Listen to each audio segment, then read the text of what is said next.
guys, welcome back to my channel. My name is Ash. Today I have a very juicy topic for you guys. I'll be discussing about a simple profound molecule called DMT or N-dimethyltryptamine. I will start off with what it is, its chemical properties, its drug psychedelic properties, its natural origin, and its use in history. I'll be also discussing the effects of DMT on physiological and psychological. I'll also be talking about people's hallucinations, experiences, and how they perceive life afterwards. And then I'll be covering risks and treatment for addiction. First, I'd like to express why I chose this topic. I have a huge interest in psychedelics, a huge interest in expanding consciousness, and also I find it weird that the human body produces it, but yet it's illegal. I am making this video for educational purposes only. I am not trying to promote the use of any drugs, but I definitely believe the word drug has a lot of stigma around it. I mean, caffeine is a drug, alcohol is the stupidest drug, but it's still legal. I just believe that psychedelics are, I don't know, they're just more interesting to me because they actually expand your consciousness. So our brain is basically an information generator, and when we use psychedelics, we produce more gamma waves. Gamma waves are associated with higher level cognition and peak concentration, like during meditation. So besides using just our prefrontal cortex, all the material that is left in our unconscious or subconscious starts being forced up to the front of the brain. So these deep parts of the brain, which are called usually the reptilian brain, are being liberated and integrated with our conscious awareness. These compounds hold a different model of reality, so when we ingest them, we see different dimensions. Now, people think that there is only one model of reality, but Dr. Andrew Gallimore has said that seeing the world isn't a passive process, but an active process. So the brain is a world builder. You can separate the information in two parts. The info being generated by the brain and all the information being generated by whatever is outside your brain. So basically the external world. Your brain is an information generator, and your world is built by the information generated by your brain, or in the REM state when you're asleep and dreaming, or a high peak of psychedelic experience. The idea that one world is real and the other world is not really supported by any evidence.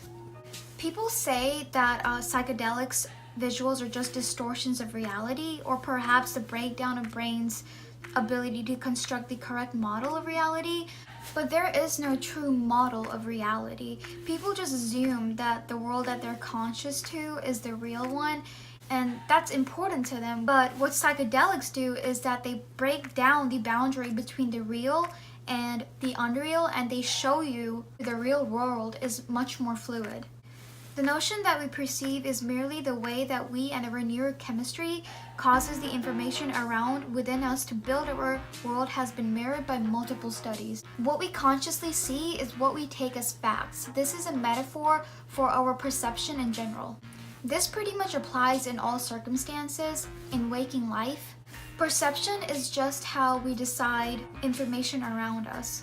And those perceptions are personal to culture and social biases. LSD, psilocybin, and mushrooms change the world to be more fluid, more unpredictable, but they seem to change this world. It seems to be an alternate version of the consensus world, whereas extreme psychedelics like DMT change the information generated by the brain in such profound way, which Terence McKenna called a 100% reality switch.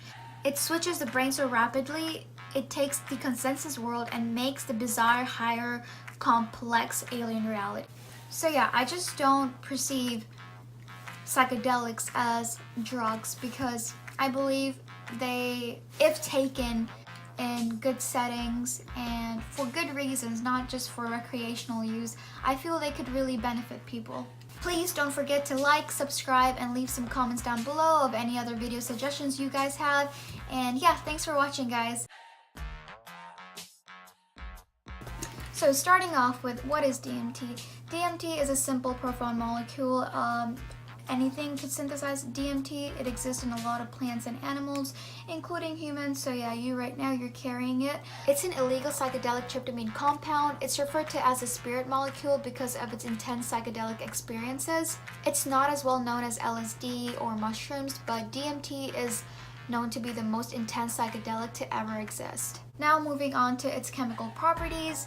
It's a tryptamine molecule. It's very closely related to serotonin, which is a neurotransmitter that regulates sleep, mood, appetite, and all that good stuff. The composition of DMT is carbon-12, hydrogen-16, and nitrogen-2. The composition of serotonin is carbon-10, hydrogen-12, and nitrogen-20. DMT is used for psychoactive and hallucinogenic effects. Spiritual insight is one of the most commonly reported effects of the drug. Now, its natural origin. DMT seems to exist in a lot of places, like in South America and Mexico and parts of Asia, in a lot of plants and animals. In 2013, the University of Michigan found DMT in the pineal gland of rodents. In 2014, researchers reported the biosynthesis of DMT in the human melanoma cell line. Dr. Rick Strassman has stated that we produce DMT when we are dreaming, during meditation, and in larger amounts during traumatic experiences like death or birth, even though these claims haven't been proven yet. Dr. David Nicholas also said that we have DMT in our lungs, a huge amount of it lungs, but we don't know what it's doing there, even though it is pretty much there available throughout our body. Richard Mansky is credited for first synthesizing DMT in 1931, but its psychoactive effects weren't discovered until 1956 by Stephen Cesara, or Steven Cesara. I don't know how to pronounce Stephen or Steven. People always make fun of me, but it's spelled as Stephen. Stephen, actually. But anyway. In 1965, Gross and Franzen found DMT in blood samples and urine samples of normal human subjects. This was followed by the Controlled Substance Act by the US in the 1970s, which pretty much halted all research that was being done on DMT in both Europe and in the US. Dr. Rick Strassman led a study in 1990. He published many detailed dose-response experiments using the hallucinogenic rating scale to measure subjective experiences. Later, he published the spirit molecule in 2000. DMT is now a Schedule I substance, which means its possession and use is strictly illegal in the US. Now, onto the use of DMT. DMT is the main ingredient found in an ancient shamanic brew called ayahuasca. Indigenous Amazonians have been consuming ayahuasca for centuries. They use it as a remedy for physical and physiological health. They also think that it benefits their community's well-being. When converted into its free-base form, DMT can be vaporized or smoked. It can also be injected and consumed orally as ayahuasca. Ayahuasca is a psychoactive drink, and it is produced with the decoction of two plants called Banistroposis caapi and Psychiatra verdis. I have no idea if I pronounced that, but I'm gonna put that right here. Now onto its risks. Because DMT is very closely related to serotonin, if you misuse it, a condition called serotonin syndrome can occur. This is when the body gathers more serotonin than there is needed, which causes confusion, agitation, high blood pressure, loss of muscle coordination, and headaches. Higher doses of DMT can cause seizures, respiratory arrest, and even coma. Since there is only limited research on DMT, it's not known to cause any physical addiction, even though people do say that people have psychological cravings for it. The National Institute Drug Abuse has stated that the use of DMT does not indicate the tolerance of the drug. Under the influence of DMT, users claim that their consciousness and awareness So under the influence of DMT, users claim that their consciousness and awareness has expanded, and they seem to experience the real reality, whatever that is, because I obviously have no idea. As stated previously, the research that found that DMT exists in pineal gland. Well, the pineal gland is also known as the third eye. It has been referred to the principal seat of the soul for thousands of years in spirituality and mysticism. Many wonder if the pineal gland could be home to the sixth human sense, a transcendent power referred to in every major civilization since the dawn of history. For thousands of years, the pineal gland has been a huge mystery and a symbol for higher consciousness. Now onto DMT's psychological effects. Some psychological effects of DMT are depersonalization, emotional disturbance, spiritual emergency, and realistic hallucinations. People feel complete loss of self, basically ego death, which a lot of people experience in different kinds of psychedelics. Many people also experience relaxation under DMT, but there are also cases where people panic and feel anxiety because they're scared of just losing control of their reality during the higher peaks of the DMT trip. Like all psychedelics, people experience hallucinations, but these hallucinations are very unusual. Users report to be in different worlds or even different dimensions, or in a reality that is more vivid than waking awareness. Others report realistic auditory hallucinations or altered body images. Now, after people have taken DMT, they seem to experience a sudden loss or change in the meaning of life called spiritual emergency. I'll be looking down because my laptop is right here and I made a PowerPoint. Now for some experiences, I got them off of the DMT, the Spirit Molecule book by Rick Strassman, and here I go. So Stan, a 42-year-old, after taking DMT, worked through some difficult feelings around his impending divorce. Marcia was having martial difficulties as well. She experienced a blissful high-dose session. Instead of meeting my ancestors, she said, Marcia found herself on a merry-go-round full of Anglo mannequins. Cassandra was violently raped as a teen and carried a lot of pain. During her session, she made a deep healing contact with her body. She also encountered beings and felt more loved, helpful, and safe than any time in recent memory. Unseen worlds. Many participants reported to see different dimensions, more real than real experiences of being somewhere else. Participants saw images of DNA and microscopic biological structures progress to whirling numbers and hieroglyphics. Some entered deep space and viewed strange, distant planets. Others reported seeing different beings.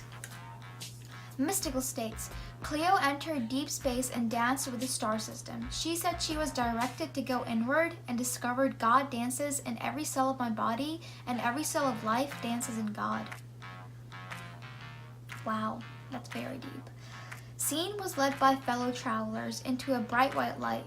He saw himself as an infant, reborn and pure. People also experienced death and dying. Only 2 participants experienced near-death or death themes as the primary ones of their high-dose sessions. Carlos experienced that he died and he was sent to a place where all souls waited and was in process of being reborn. I've actually read a couple of books of life after death, and a lot of people state that they are always led by some entity into a place where they stay and wait for being reborn. So I'm actually Hindu and we believe in reincarnation, so I feel like that's pretty accurate.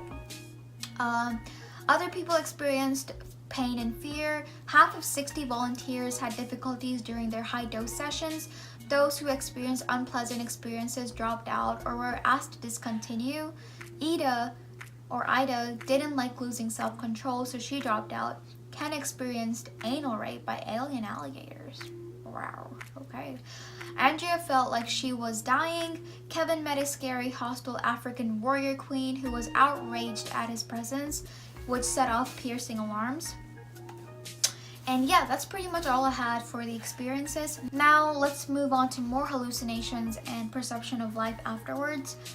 If anywhere from 20 to 60 milligrams is inhaled, people claim to visit alternate dimensions that cannot be explained through normal human language. Subjects claim to experience extraterrestrial beings, gods. They also have religious and spiritual experiences.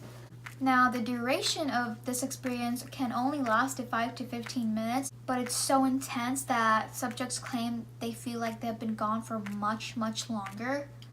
Now, many of these people have similar hallucinations. Most common experiences are guilt and love, seeing creatures of another world, hearing different types of music, dancing with strange entities, also seeing advanced beings like gods, advanced technology, and life after death. Perception of life afterwards.